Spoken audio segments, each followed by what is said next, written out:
Hai semua, kami dari CPNS Kementerian PU yang hari ini mau membahas tentang sesuatu yang cukup menarik nih. Tapi sebelum kita mulai pembahasan kita hari ini, mungkin ada baiknya kita memperkenalkan diri dulu nih. Dimulai dari aku. Nama saya Cut Rizky Ananda, peserta Latsar Angkatan 1 Kelompok B, penyelenggara Bappekom PU Wilayah 1 Medan tahun 2025. Unit kerjanya di Balai Pelaksana Pemilihan Jasa Konstruksi Wilayah Aceh. Selanjutnya mungkin dari Kak Cut Atira. Oke, perkenalkan, nama saya Cut Atira Salsabila, peserta Latsar Angkatan 1 Kelompok B, penyelenggara Bappekom PU Wilayah 1 Medan tahun 2025. Saat ini bertugas di unit kerja Balai Jasa Konstruksi Wilayah 1 Banda Aceh. Oke, halo semuanya. Perkenalkan, nama saya Denny Rinaldi. Saya adalah peserta Latsar Angkatan 1 Kelompok B, penyelenggara Bappekom PU Wilayah 1 Medan tahun 2025. Saat ini saya bertugas di Balai Wilayah Sungai Sumatera 1, Banda Aceh. Hai semuanya, perkenalkan nama saya Daya Audia Fijri, peserta Latsar Angkatan 1 Kelompok B, penyelenggara Bappekom PU Wilayah 1 Medan tahun 2025, unit kerja Balai Pelaksanaan Jalan Nasional Sumatera Barat. Halo semuanya, nama saya Delani Elisa, peserta Latsar Angkatan 1 Kelompok B, penyelenggara Bappekom PU Wilayah 1 Medan tahun 2025. Unit kerja saat ini di Balai Wilayah Sungai Sumatera 5 Padang. Oke, kita udah selesai perkenalan nih. Jadi, kita hari ini mau bahas tentang nilai-nilai berakhlak yang bisa kita lihat dari tokoh-tokoh besar nih, terutama yang ada di Indonesia. Mungkin untuk mempersingkat waktu nih, kita mulai aja ya. Yang pertama mungkin bisa dari Kak Cut Atira dulu, jelasin soal tokoh yang dilihatnya gitu. Oke. Jadi menurut aku banyak sih tokoh-tokoh di dunia ini yang bisa kita jadikan panutan. Nah, tapi dalam hal ini aku memilih tokoh panutan aku itu yaitu Bapak Haji Anies Rashid Baswedan, SE, MPP, PhD, atau yang lebih disapa akrab sebagai Pak Anies. Nah, jadi kenapa aku pilih Pak Anies sebagai tokoh panutanku? Karena Pak Anies itu merupakan seseorang yang akademisi, intelektual, dan juga pemimpin nasional yang dikenal luas atas kontribusinya dalam bidang pendidikan, birokrasi, serta pemerintahan. Nah, beliau itu pernah menjadi rektor termuda di Indonesia pada saat umurnya 37 tahun. Kemudian beliau juga pernah menjabat sebagai Menteri Pendidikan dan Kebudayaan Republik Indonesia, yang kemudian setelahnya beliau juga pernah menjabat sebagai Gubernur DKI Jakarta. Yang ketika menjabat, beliau juga menunjukkan kepemimpinan yang kuat, berpihak pada rakyat, dan juga menjunjung tinggi etika pelayanan publik. Nah, dalam penerapan nilai berakhlak oleh Bapak Anies Baswedan, yang pertama itu berorientasi pelayanan. Nah, jadi Pak Anies ini dikenal responsif terhadap kebutuhan masyarakat. Ketika menjabat sebagai gubernur, ia menciptakan program-program seperti Kartu Jakarta Pintar Plus atau KJP Plus dan Jakarta Sehat yang memberikan akses pendidikan dan kesehatan yang merata, mencerminkan komitmennya pada pelayanan publik yang inklusif dan juga proaktif. Kemudian nilai yang kedua yaitu akuntabel, di mana beliau ini kerap mempublikasikan capaian dan kendala program kerja secara transparan. Contohnya laporan kinerja Pemprov DKI Jakarta yang disampaikan melalui kanal resmi yang bisa diakses oleh publik, yang mana menunjukkan pertanggungjawaban terhadap penggunaan anggaran dan hasil kerja yang nyata dan juga transparan. Kemudian nilai yang ketiga yaitu kompeten, di mana latar belakang beliau ini eh, akademisnya itu cukup kuat, serta pengalamannya dalam memimpin institusi besar seperti Universitas Paramadina yang menunjukkan bahwa Pak Anies memiliki kompetensi tinggi dalam perumusan kebijakan dan juga manajemen organisasi. Pak Anies juga memiliki berbagai gelar yang menunjukkan bahwa beliau merupakan sosok yang berusaha mengembangkan kompetensi dan juga kapasitasnya. Kemudian nilai yang keempat yaitu harmonis dalam kepemimpinannya, Pak Anies ini menunjukkan sikap merangkul semua golongan. Gaya komunikasinya yang santun dan terbuka membuatnya mampu membangun hubungan kerja yang harmonis dengan berbagai kelompok masyarakat tanpa diskriminasi. Kemudian nilai yang kelima yaitu loyal, yang mana ditunjukkan dari kesetiaannya terhadap nilai-nilai demokrasi, konstitusi dan juga cita-cita kemerdekaan Indonesia yang tampak dari berbagai pidato dan juga kebijakannya. Kemudian nilai yang keenam yaitu adaptif, di mana Pak Anies ini dikenal eh, adaptif terhadap perkembangan zaman. Ia mendorong transformasi digital dalam hal birokrasi dan juga pendidikan. Contohnya, beliau mengintegrasikan berbagai layanan publik DKI Jakarta ke dalam platform digital Jaki untuk mempercepat dan mempermudah akses layanan. Kemudian nilai yang ketujuh itu kolaboratif, di mana Pak Anies ini memiliki nilai kolaboratif dengan membangun banyak kerjasama strategis lintas sektor dan komunitas. Misalnya, kolaborasi dengan komunitas, swasta, dan juga akademisi dalam penanganan pandemi COVID-19 pada saat itu di DKI Jakarta yang menunjukkan kemampuannya dalam membangun sinergi demi kepentingan yang politik gitu. Nah, jadi Pak Anies Baswedan ini merupakan contoh nyata figur panutan yang tidak hanya memahami konsep nilai ASN berakhlak, tetapi juga berhasil mewujudkannya secara nyata dalam kebijakan, komunikasi, dan juga kepemimpinannya. Beliau menjadi panutan dan teladan bagi saya saat ini sebagai CPNS dalam membangun budaya kerja profesional dan juga berintegritas. Segitu. Terima kasih Kak Cik Atira buat penjelasannya. Mungkin selanjutnya kalau aku sendiri nih, aku memilih tokoh panutan itu salah satu pahlawan perempuan di Indonesia, khususnya di Aceh nih, yaitu Laksamana Malahayati. Jadi Laksamana Malahayati ini merupakan pahlawan nasional perempuan yang berasal dari Aceh, yang dia adalah Laksamana Angkatan Laut Kesultanan Aceh, yang juga beliau merupakan perempuan pertama nih di dunia yang memegang jabatan militer tertinggi pada masanya saat itu. Laksamana Malahayati sendiri memimpin pasukan Inong Bale yang terdiri dari janda-janda pejuang untuk melawan Portugis dan Belanda pada abad ke-16. Kenapa aku memilih Laksamana Malahayati? Karena menurut aku Laksamana Malahayati ini mempunyai nilai-nilai berakhlak yang cukup kuat nih. Yang pertama, berorientasi pelayanan. Beliau itu rela turun ke medan perang dari kesultanan dia turun ke medan perang untuk membela rakyat Aceh. Jadi dia nggak, walaupun dia perempuan, dia nggak mau cuma duduk manis aja di istana. Yang selanjutnya itu akuntabel. Beliau itu mempunyai tanggung jawab sebagai pemimpin yang sangat luar biasa ya menurut aku. Mulai dari strategi perang, disiplin, semuanya itu dijaga dengan serius sama beliau. Terus selanjutnya kompeten. Beliau sendiri merupakan lulusan akademi militer yang tentunya paham betul soal kelautan dan bela diri ya. Selanjutnya nilai harmonis nih. Kalau nilai harmonis, di sini aja tadi aja aku udah bilang kan beliau itu merupakan memimpin pasukan Inong Bale. Jadi beliau bisa menyatukan perempuan-perempuan di Aceh dalam satu semangat perjuangan. Yang selanjutnya ada nilai loyal. Beliau terkenal loyal dan setia kepada Kesultanan Aceh dan cita-cita kemerdekaan. Walaupun banyak tantangan, beliau tidak goyah nih.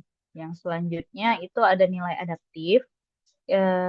Beliau ini bisa membentuk, yang aku tahu ya, beliau ini bisa membentuk pasukan baru, membangun benteng, dan mengatur logistik walaupun di tengah tekanan perang. Yang terakhir itu nilai kolaboratif. Beliau bisa bekerja sama dengan para panglima dan juga rakyat Aceh, serta memimpin pasukan perempuan secara strategis dan sinergis.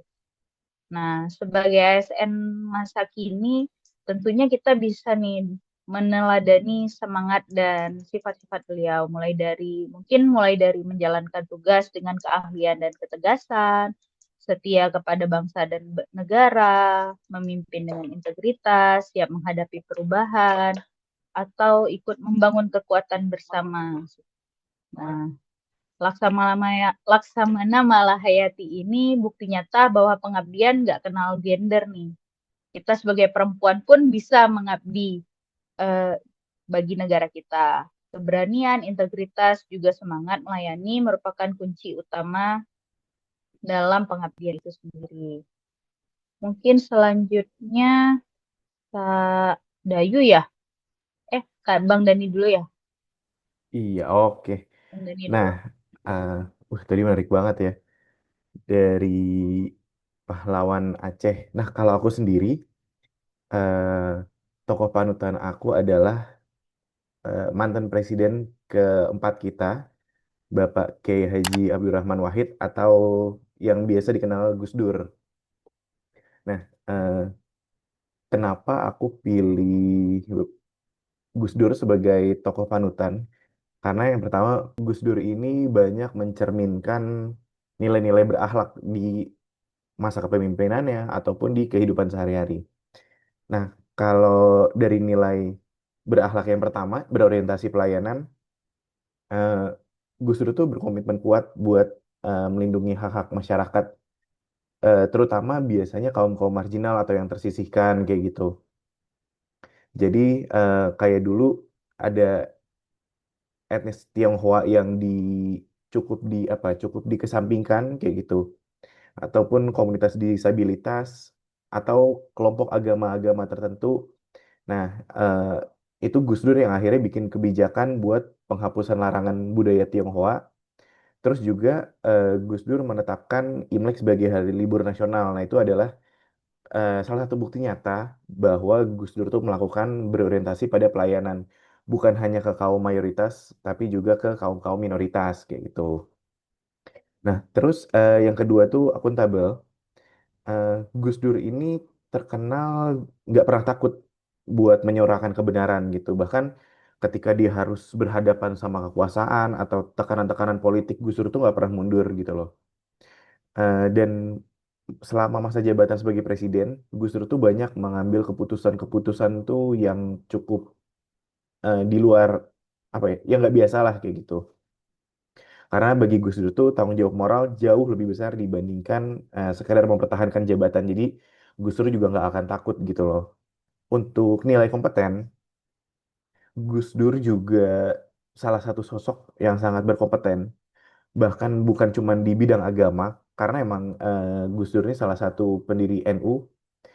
Dan selain itu dia juga menjadi salah satu tokoh intelektual di dunia global gitu. Jadi Gus Dur ini mampu berdiskusi di berbagai forum internasional, dan Gus Dur juga mengajarkan bahwa seorang pemimpin dan pelayan masyarakat tuh harus belajar terbuka dan berpikir kritis. Terus untuk harmonis, ya bisa kita lihat juga dari Gus Dur yang banyak merangkul rakyat-rakyat kecil, kaum-kaum minoritas, kaum disabilitas. Nah, di dalam kesehariannya, Gus Dur ini mampu membangun jembatan antara perbedaan agama, budaya, pandangan politik.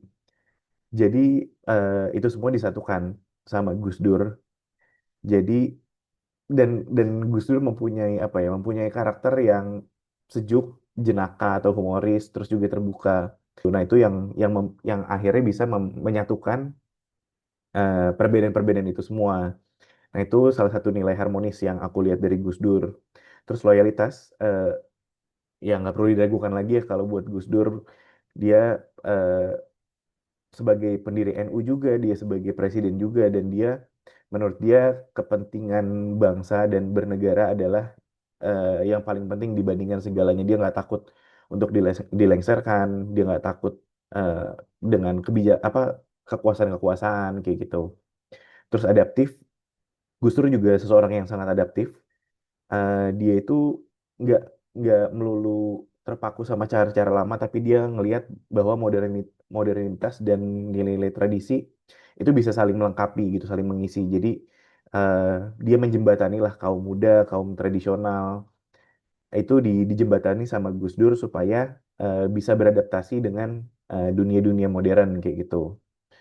Terus juga untuk kolaboratif, ya udah kelihatan dari sebelum-sebelumnya yang aku jelasin juga, Gus Dur tuh bukan tipe pemimpin yang kerjanya sendirian, dia pasti pengen bareng-bareng dirangkul semuanya. Jadi untuk poin kolaboratif juga nggak perlu diragukan lagi oleh terhadap Gus Dur gitu. Aku ngeliat banyak banget sisi-sisi yang diterapkan oleh Gus Dur tentang nilai berakhlak. Jadi Gus Dur adalah salah satu tokoh panutan aku sih, gitu sebagai ASN ya terutama. Oke, mungkin kalau dari aku itu aja. Mungkin bisa lanjut ke Kak Dayu kali ya. Oke, terima kasih Bang Nedi dan Kak Rizky. Kalau aku untuk tokoh panutan itu Ignatius Jonan, pada tahu nggak ya? Ignatius Jonan, nah ini orangnya aku sulap muncul. Nah, terus kalau Ignatius Jonan ini mantan direktur yang paling terkenal, dia pada saat jadi jadi direktur PT KAI. Nah, terus selanjutnya kan dia juga menjabat sebagai terus dia juga pernah menjabat sebagai Menteri Perhubungan dan Menteri SDM. Nah, ini adalah contoh luar biasa dari pemimpin transformasi eh, dan teladan ASN yang relevansi dengan nilai-nilai berakhlak, walaupun pada saat masanya Pak Ignatius Jonan itu nilai-nilai berakhlak itu belum diperkenalkan secara formal ya. Karena eh, pada kepemimpinan Pak Ignatius Jonan itu beliau bisa membalik paradigma PT KAI dari perusahaan yang lamban dan korup, terus menjadi penyedia layanan transportasi yang bersih dan tepat waktu. Misalnya meningkatkan kenyamanan, kebersihan, dan keamanan dengan menertibkan penumpang liar dan menghapus praktek tiket berdiri yang berdesak-desakan. Nah, dulu kan kereta api di Indonesia itu kan yang masih belum tertib gitu kan. Nah, terus dia juga meningkatkan ketepatan waktu jadwal kereta, termasuk kereta api yang kelas ekonomi. Jadi nggak yang kelas eksekutif dan lain-lain. Kelas ekonomi pun juga diperbaiki. Itu bukti penerapan nilai dari berorientasi pelayanan. Nah, beliau juga menerapkan nilai akuntabel karena beliau berani membongkar sistem internal yang nggak sehat. Jadi beliau nggak segan menindak pungli, mafia tiket, calo, dan praktek korupsi di lingkungan KAI. Nah, terus semua transaksi juga dibuat secara transparan dan berbasis digital untuk akuntabilitas publik. Beliau juga kompeten walaupun eh, awalnya beliau bukan latar belakangnya bukan di bidang perkeretaapian, justru malah di latar belakangnya dari keuangan. Nah, tapi beliau mampu menguasai bidang transportasi dan energi karena komitmennya belajar dan bekerja keras. Terus beliau juga memimpin transportasi KAI tanpa latar belakang teknik perkeretaapian, tapi hasil kerjanya diakui luas walaupun eh, sempat dapat kritik karena beliau termasuk cara kepemimpinannya itu cukup tegas. Nah, kritiknya yang paling banyak saat itu, tapi memang hasilnya bisa membungkam para orang-orang yang mengkritik karena hasilnya memang bagus. Lalu dalam hubungan profesional dengan karyawan, beliau juga sering berdialog langsung dengan masinis, kondektur dan staf lapangan. Jadi eh, hal ini menghilangkan sekat antara manajemen dan pekerja lapangan dan menciptakan budaya kerja yang sehat. Nah, itu bentuk dari penerapan nilai harmonis.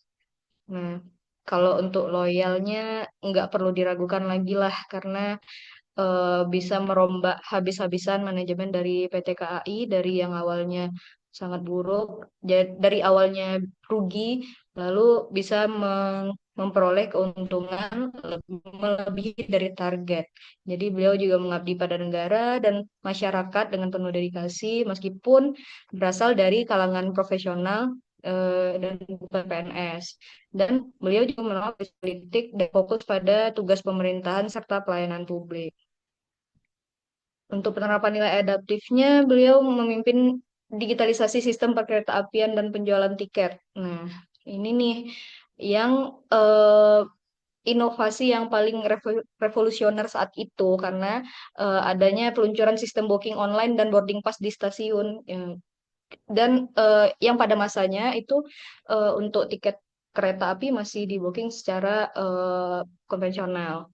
Lalu yang terakhir kolaboratif, beliau menjalin kerjasama lintas kementerian pada saat jadi Menteri Perhubungan, yaitu beliau menjalin kerjasama lintas kementerian, BUMN, dan pihak swasta untuk modernisasi layanan, sehingga tercipta kolaborasi pembangunan stasiun terpadu dan integrasi transportasi antar moda, misalnya antara kereta, bus, dan bandara. Nah, jadi ya kesimpulannya sebelum dipimpin Pak Jonan, PT KAI ini identik dengan korupsi, pelayanannya buruk, jadwal keretanya sering terlambat, terus serta kondisi keretanya kumuh dan nggak layak, lalu ada kerugian finansial bertahun-tahun, SDM-nya nggak disiplin. Nah, semenjak kepemimpinan Pak Jonan dibenahi dan PT KAI berubah drastis menjadi perusahaan modern, jumlah penumpangnya meningkat tajam, bahkan melampaui target tahunan, pendapatannya meningkat dan kepercayaan publik jadi naik kan. Nah, maka bahkan masyarakat kelas menengah mulai menggunakan kereta api. Ya, menurutku itu sih Bapak Ignatius Jonan memang kenapa jadi panutan karena ini contoh pemimpin yang menerapkan nilai berakhlak yang kita bisa rasakan langsung eh, hasilnya saat ini, gitu, teman-teman. Oke, sekian sih dari aku. Mungkin selanjutnya dari Dela ya, yang terakhir. Iya, Kak Dela silakan. Oke, terima kasih Kak Dayu dan Kak Cut Rizky. Nah, sebelum-sebelumnya nih, kalau aku dengar-dengar memang kita memilih tokoh panutan yang cukup menarik ya. Tapi aku sendiri di sini memutuskan salah satu tokoh panutan yang langsung kayak kepikiran banget sama aku pas aku dikasih tugas ini adalah salah satu pejuang kemerdekaan nasional juga, yaitu Bapak Jenderal Sudirman. Nah, Bapak Jenderal Sudirman ini kan salah satu pahlawan nasional yang cukup dihormati dan disegani juga karena keberanian, integritas, dan semangat juangnya yang luar biasa. Yang walaupun dia wafat cukup muda ya di umur 34 tahun, tapi dia ini sempat jadi Panglima Besar Tentara Keamanan Rakyat Indonesia pada usia yang cukup terbilang muda, 29 tahun. Nah, yang aku highlight dari eh, contoh penerapan berakhlak dari beliau adalah yang mungkin yang pertama adalah berorientasi pada pelayanan. Seperti mana yang kita semua ketahui bahwa Bapak Jenderal Sudirman ini tetap memimpin pasukan dalam perang walaupun waktu itu keadaannya sakit. Jadi kalau misalnya kita ikuti sejarahnya, beliau itu sampai sempat dipapah oleh pasukannya, tapi beliau ini tetap mau gitu memperjuangkan kemerdekaan Indonesia pada saat itu. Lalu yang kedua adalah nilai akuntabel. Dilakukan Bapak Jenderal Sudirman dengan cara beliau ini tetap berpegang teguh pada prinsip dan tanggung jawab sebagai Panglima Besar. Bagaimana mereka dia itu memegang teguh kepercayaan yang telah diberikan, terutama oleh rakyat Indonesia pada saat itu dalam memperjuangkan kemerdekaan dan tidak pernah menyalahgunakan kekuasaan dan kewenangannya. Bisa jadi karena dia panglima besar, dia bisa aja beristirahat dan menyuruh pasukannya untuk berperang, tapi dia tidak pernah menyalahgunakan kekuasaan atau kewenangannya itu, dan dia terus ikut membantu untuk kita merdeka pada saat itu. Lalu nilai yang ketiga adalah kompeten, dilakukan dengan cara Bapak Jenderal Sudirman ini menjalankan strategi perang ataupun yang kita cukup kenal yaitu perang gerilya yang luar biasa yang menunjukkan bahwa Bapak Jenderal Sudirman ini kompeten dan memiliki kecerdasan dan kepemimpinan yang baik sebagai seorang jenderal perang. Lalu poin keempat adalah harmonis. Jadi Jenderal Sudirman ini dikenal cukup dekat dengan rakyat lain dan pasukannya dan menciptakan hubungan yang saling percaya dan mendukung satu sama lain. Dan ini juga penting karena Bapak Jenderal Sudirman ini kan jenderal besar dan bagaimana caranya dia bisa harmonis tidak hanya dengan pasukan tapi dengan rakyat sipil lainnya untuk nanti sama-sama memperjuangkan kemerdekaan Indonesia. Lalu ada nilai loyal. Dengan loyal ini juga Bapak Jenderal Sudirman ini seringkali menolak untuk beristirahat bahkan walaupun sudah diperintahkan oleh pimpinan tertinggi yaitu Presiden Soekarno pada saat itu, tapi tetap ikut berjuang demi kemerdekaan Indonesia bersama rakyat. Lalu nilai yang keenam adalah nilai adaptif. Nah, seperti mana yang kita ketahui, mungkin pada saat zaman perjuangan kemerdekaan, itu strategi perang, logistik perang, bagaimana eh, strategi dan lainnya itu kan mungkin belum semodern sekarang dengan keterbatasan yang ada pada saat itu. Tapi Bapak Jenderal Sudirman ini tetap mampu untuk menyesuaikan strategi perang dengan kondisi medan dan kekuatan musuh dan kekuatan Indonesia pada saat itu.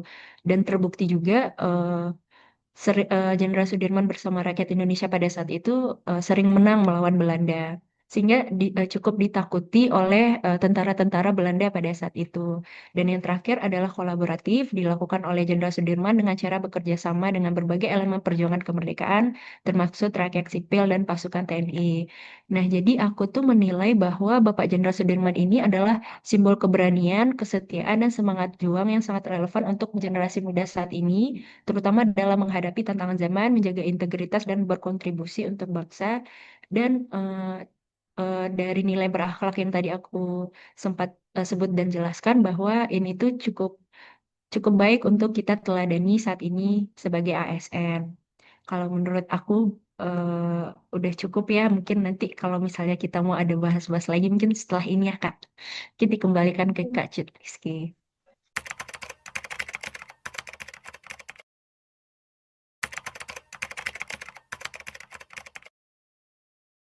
Oke deh, makasih ya semuanya atas penjelasan tentang tokoh-tokoh panutan masing-masing. Setelah mendengar paparan dari 5 tokoh yang sangat inspiratif tadi nih, kita harusnya semakin sadar kalau nilai-nilai berakhlak bukan cuma sekedar konsep, tapi jejak nyata yang memang ditinggalkan oleh para panutan bangsa. Sebagai ASN muda nih, tugas kita bukan hanya memahami nilai-nilai ini aja, tapi juga menghidupinya dalam setiap langkah, keputusan, juga karya-karya kita nantinya. Mari terus belajar dari mereka, bukan untuk mengulang sejarah, tapi untuk menciptakan masa depan yang lebih baik. Karena menjadi ASN berakhlak berarti siap melayani dengan hati, bekerja dengan integritas, dan bergerak dengan semangat perubahan. Mungkin ini aja yang kita bahas hari ini. Terima kasih buat semua yang udah nonton dan menyimak penjelasan kita hari ini. Sampai jumpa di lain kesempatan. Bye semua. Bye semuanya. Dadah, Terima terima kasih. kasih.